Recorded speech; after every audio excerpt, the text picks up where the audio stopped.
Hello, welcome back to Marathon Man, where I'm going through Doctor Who from the very beginning. You join me at the end of Season 2 with a quietly groundbreaking story.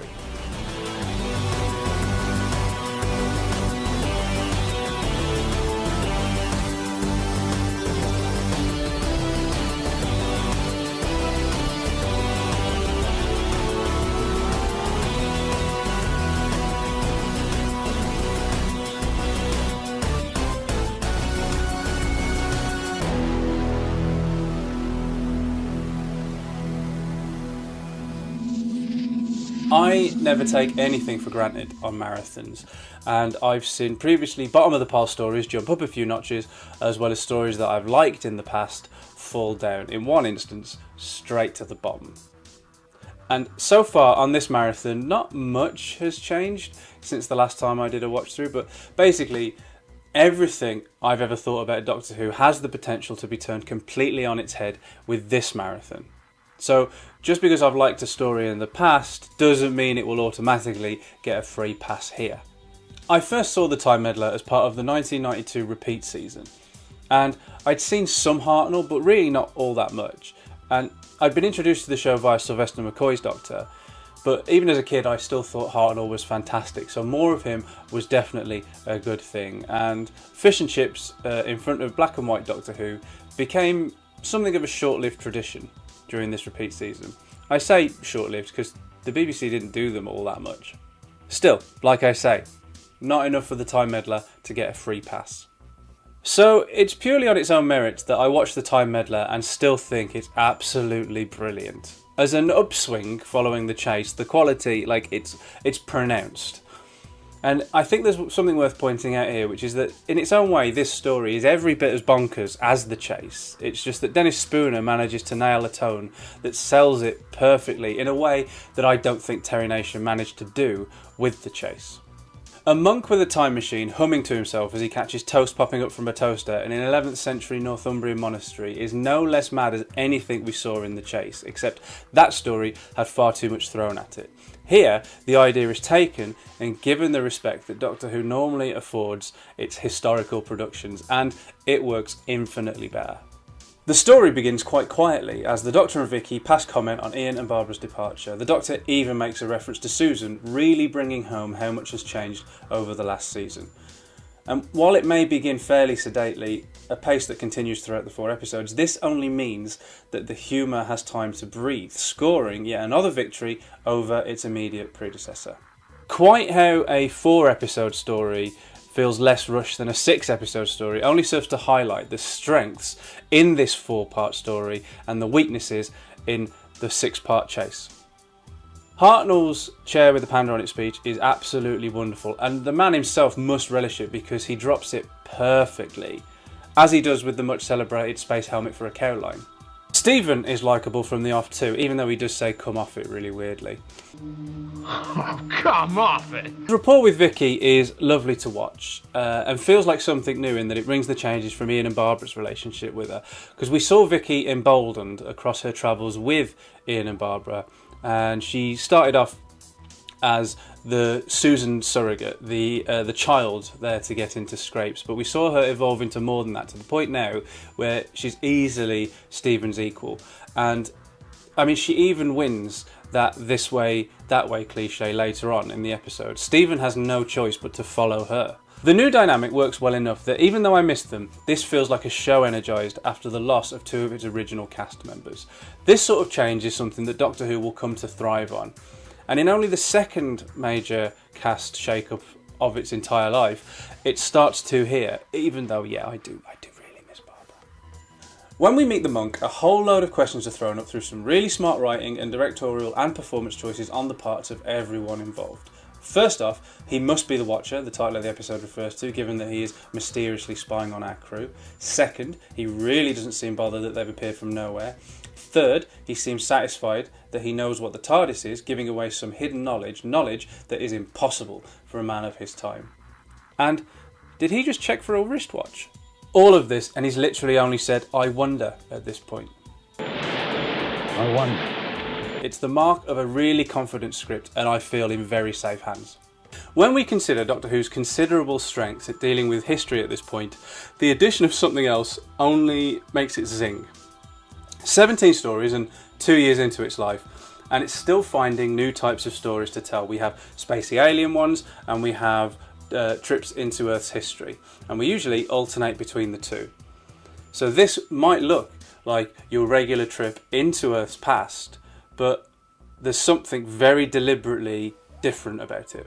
For example, the glitch in the recording of the monks chanting could so easily have been a production error.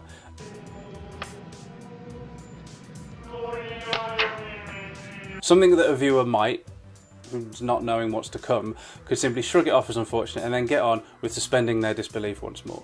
We've seen a thwart trip up.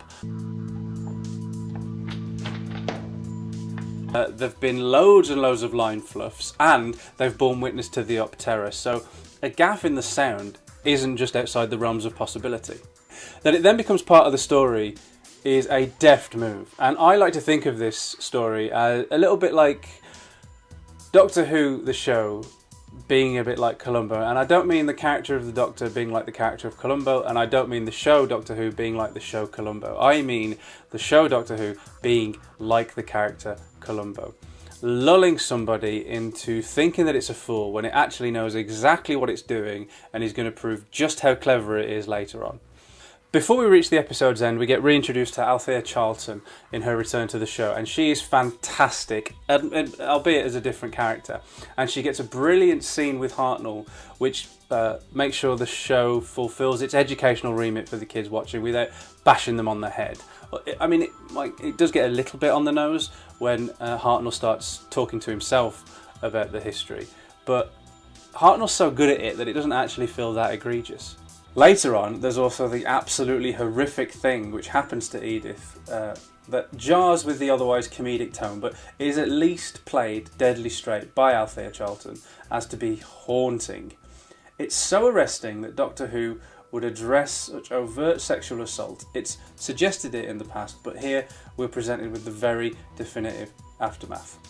One of my biggest problems with The Chase was the lack of internal consistency, to the point where it was a mishmash of tones, and it made the lighter stuff more difficult to find funny and the darker stuff more difficult to be convinced by. So it might seem a little bit hypocritical to praise the Time Meddler for throwing something like this in to an otherwise light story. Except here it feels effective for that reason. The traumatic act that it's depicting is mindless, it's cruel, and it's inhuman. So for the story to feel like it's doing much the same thing by just smacking you about the face in it without warning is such a stark depiction of it that it makes it land. You feel the impact of it, but it wanted you to feel that impact. It's not an accident, therefore it's not a misstep like it might be in The Chase. Here it works perfectly. But before we get to that point, we've still got the fantastic structuring of that first episode, with all the breadcrumbs being laid and picked up beautifully. He was checking his wristwatch.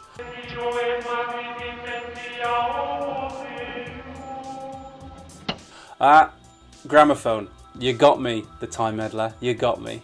And even though we've discovered those anachronisms, it hasn't explained how or why yet. So while the first episode, The Watcher, might answer a lot of its questions relatively quickly, it leaves more questions in its wake, and it's because of that I think The Watcher is one of the most accomplished opening Doctor Who episodes to a serial yet. Maybe even the most. The monk himself is a really fun character, and Peter Butterworth plays him perfectly. While he does fill the part of the story usually set aside for a villain, he's actually just more of a mischief than a menace, even though his actions will and do have dire consequences. Plus, he's actually fairly likeable despite all that. He even makes the Doctor breakfast with an anachronistic toaster. These anachronisms, being discovered by Vicki and Stephen as they continue to strengthen their bond, help to keep Stephen believably sceptical that he's the passenger of a time machine. And they make for a really nicely drawn out cliffhanger, because just as you think they're going to discover more than the Doctor did before he got himself captured, they discover the Doctor himself, or so they think, because they actually discover that he's mysteriously vanished. Some have said that the pace of the Time Meddler is too slow, and I can't argue that it isn't as up-tempo as certain Doctor Who stories, but I don't think it's too slow. It's chilled out, definite, but it's telling its story, I think, in the most optimum way, in that it's drawing out the mystery and the intrigue, and if it rushed through that, it wouldn't have anywhere near the same impact. And it does pick up the pace when the Doctor re-enters the monastery and tricks the monk, which is like wonderful to watch. Even though it's an early example of this kind of thing, threatening somebody with a stick when they think it's something more deadly is so very Doctor. Then he even lays out a Viking, so we get another glimpse of the hero Doctor. And I might not have mentioned it beyond his delivery of 2 lines at the very beginning, but William Hartnell is on fire in this story. Yeah, okay, there might be some of his trademark line fluffs, but he actually recovers from them far better in this story than he does elsewhere. And he's an absolute delight to watch when he's locking horns with the monk. And I don't know whether or not he felt the need to re-establish himself as the leading man in the wake of Peter Purves joining the show, or whether or not it's just that it's a great script and great direction that bring out the best in him. I don't know what it is, but either way, whatever it is, the result is that this is one of William Hartnell's very best performances as the Doctor. Maybe even the best, I don't know.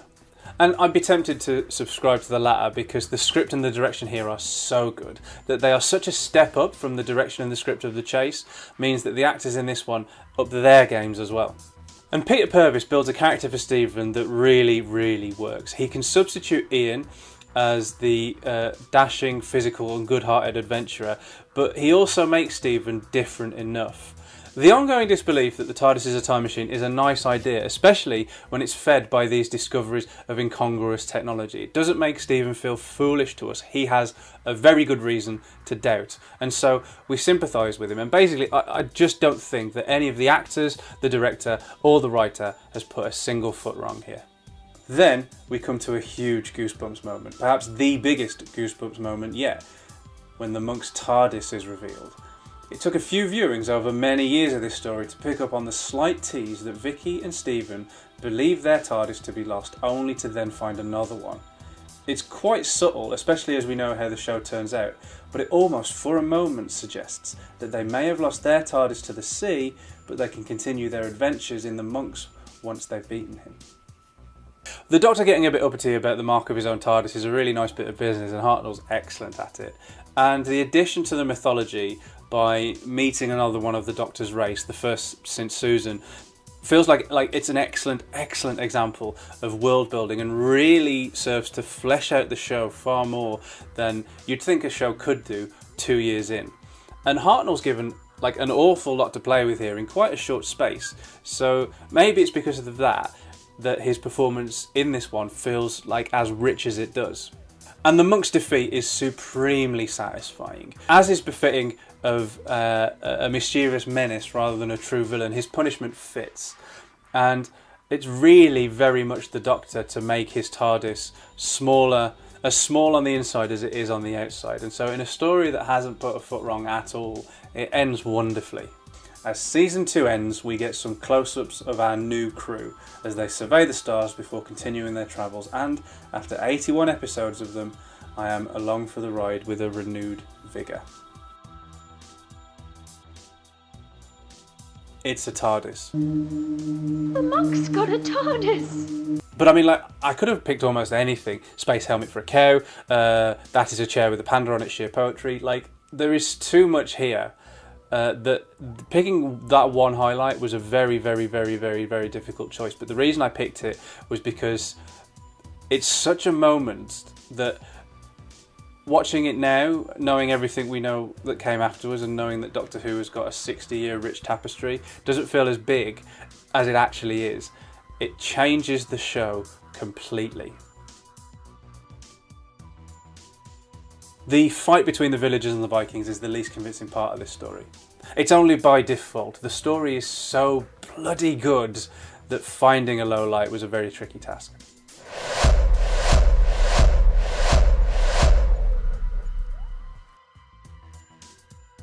Yeah, another historical, another 5 stars, but come on, this is Doctor Who shaking itself up.